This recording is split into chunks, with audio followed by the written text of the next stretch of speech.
Welcome back, everybody, for another deep dive.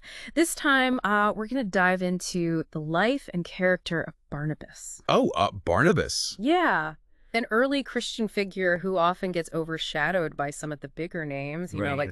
Paul and Yeah, Peter and all those guys. absolutely. But we have this really cool sermon manuscript Right. that paints this really interesting picture of Barnabas, and we'll be unpacking some of the specific qualities that stood out Mm. about him. Yeah, it's amazing how much we can learn from people who lived so long ago, right? Right. Like their stories can still speak to us today. Yeah, and one thing that really struck me at the very beginning was that his original name wasn't even Barnabas. Oh, really? Yeah, it was Joseph.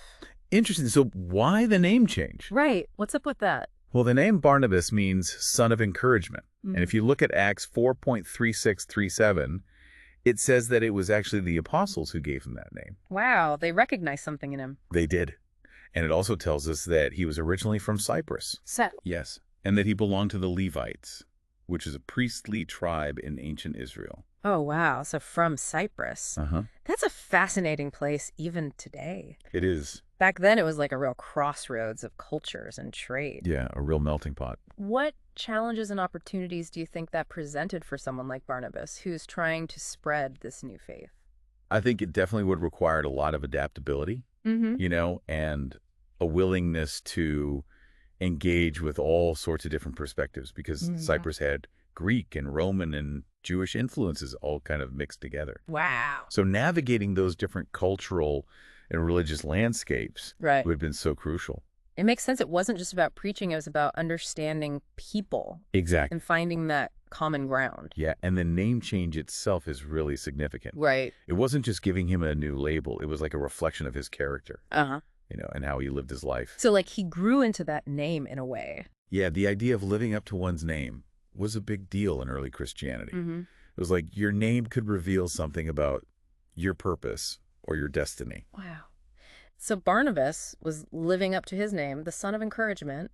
Yes. I'm really curious to see how that played out. Well, you'll see that woven throughout his story. Okay. This next part of the manuscript explores a pivotal moment Okay. in early church history, the conversion of Saul. Oh, the Saul situation. That's what they call it here. It was a dramatic time. Talk about some tense moments in the early church. You had Stephen, the first Christian martyr, Right.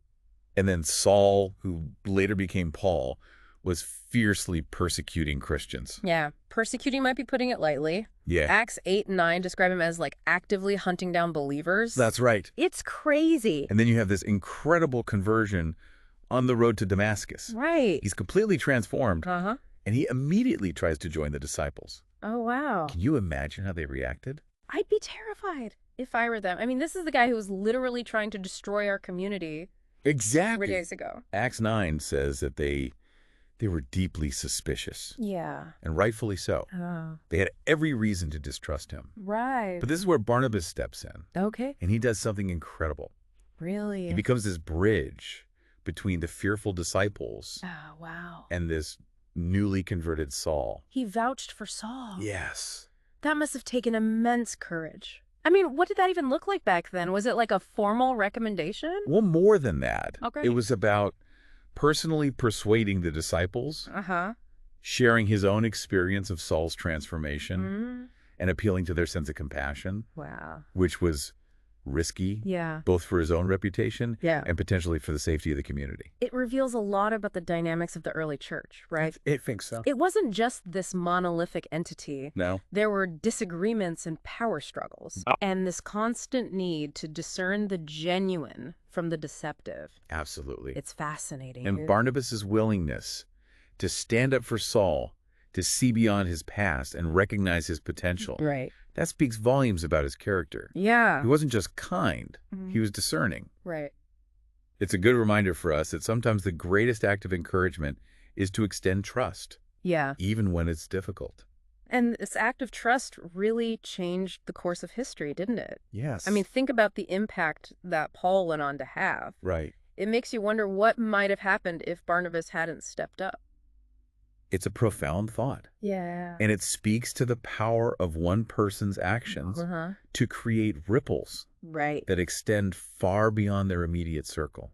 Wow. Sometimes a single act of courage and compassion can truly change the world. This is getting really interesting. I'm eager to hear what else we can glean from Barnabas's life. Okay. The manuscript goes on to describe another side to his character, one that's tied to generosity. Okay. But it's not just about giving material things. It's about a generosity of spirit. Interesting. Yeah. I'm curious to hear more about that. So we've talked about living up to one's name, and I think Barnabas certainly exemplified that. You did. But what about this idea of generosity of spirit? What does that even mean? Well, it's beautifully illustrated in the story of Ananias and Sapphira. Okay. In Acts 5, remember how the early Christians were sharing everything they had? Oh, yeah. It was like this radical experiment in communal living. Yes. Driven by their deep faith and love for each other. Right. And Acts 4 really paints this picture of a community that's been totally transformed by the Holy Spirit. Yeah. Where people are willingly selling their possessions and giving the proceeds to those in need. It's pretty amazing. It is. And then you have Ananias and Sapphira, who try to appear generous, but they're secretly holding back some of the profits for themselves. Wow. So they wanted the praise and recognition without the full sacrifice. Exactly. They wanted to have their cake and eat it too. And that decision had some pretty devastating consequences. It did. It's a stark reminder that true generosity has to spring from a pure heart. Yeah. Not from a desire for applause or social standing. Precisely. And Barnabas, on the other hand, embodies this selfless generosity. Right. When he sold a field and gave the money to the apostles, there's no hint of self-seeking. It was a pure act of devotion. It was a testament to his deep faith. Absolutely. It makes you think about your own motivations for giving it. It does. Is it about making a difference, or is it about making ourselves look good? That's a powerful question to consider. And it's not just about financial giving either. It applies to all areas of life. So like our time, our talents, our forgiveness. Exactly. Are we willing to give without expecting anything in return? Those are definitely some challenging questions. They are. But important ones for sure. And speaking of generosity, the manuscript mentions this fascinating anecdote from an unnamed missionary expert. Yeah. And they were asked about the most essential qualities for someone working in the mission field. Okay. And the answer might surprise you. It surprised me. Okay, what is it? Humor. Humor. Really? I wouldn't have thought of that as the top quality for a missionary. Me either. It's serious work, right? Yeah. Spreading the good news, helping those in need. You would think so. But this expert explained that maintaining a sense of humor, a bit of wit and lightness, is actually crucial for navigating the inevitable challenges and frustrations. I can see that. Yeah. If you're constantly serious and stressed, it's going to be hard to connect with people and build relationships. Exactly. Which are at the heart of any successful mission. It's about being human. Even in the midst of a divine calling. Right. Laughter can break down barriers, create a sense of shared humanity, and help people open their hearts to new ideas. I like that. And Barnabas, we can assume, understood this instinctively. Yeah. He was known for his warmth and encouragement, and I imagine his sense of humor played a role in that. So it's not just about being deeply devoted and passionate, but also about having the flexibility and resilience to roll with the punches. Yes. And find moments of joy amidst the difficulties, kind of like Barnabas did when Saul came onto the scene. Exactly. And this missionary expert also emphasized the importance of adaptability. Okay. Being able to adjust to new cultures, unexpected situations, and even shifting roles within a team. Right. That's essential. And this brings us back to Barnabas and his remarkable collaboration with Paul. Yes. Because initially it was Barnabas who took the lead in their missionary work. That's right. As we see in Acts 11 and the early parts of chapter 13, he was the one introducing Paul to various communities and helping him gain acceptance. Yeah, like he was setting the stage for Paul's future ministry. But then we see this gradual shift in leadership. We do. With Paul coming to the forefront in the later parts of Acts 13 and throughout chapter 14. Yes. And the remarkable thing is that Barnabas doesn't resist this shift. He doesn't. There's no hint of jealousy or rivalry. None whatsoever. The manuscript highlights Barnabas's willingness to step back and let Paul shine. Wow. This reminds me of a quote I came across recently. Okay. True leaders don't create followers. They create more leaders. How does that resonate with your own experiences of leadership and collaboration? That's a really powerful quote. I think it speaks to the importance of recognizing and nurturing the potential in others. Right. Even when it means taking a less prominent role ourselves. Yes. It's about serving the greater good rather than our own egos. Yeah, it can be hard to put the needs of others ahead of our own, but Barnabas shows us it's possible. It really is. This whole manuscript's like a masterclass in humility. And it's not just a passive quality either. It takes work. Right. It requires active choice, a conscious decision to put the well-being and success of others first. So as we wrap up our deep dive into the life of Barnabas, what key takeaways would you say are the most important for us to remember? Well, we've talked about his unwavering faith. His incredible generosity. Right. His role as a peacemaker and a bridge builder. Yeah. And his incredible humility in working with Paul. Right. And then there's that added layer of humor and adaptability. Right. That we can kind of pick up on. Yeah. From his character and the demands of his mission.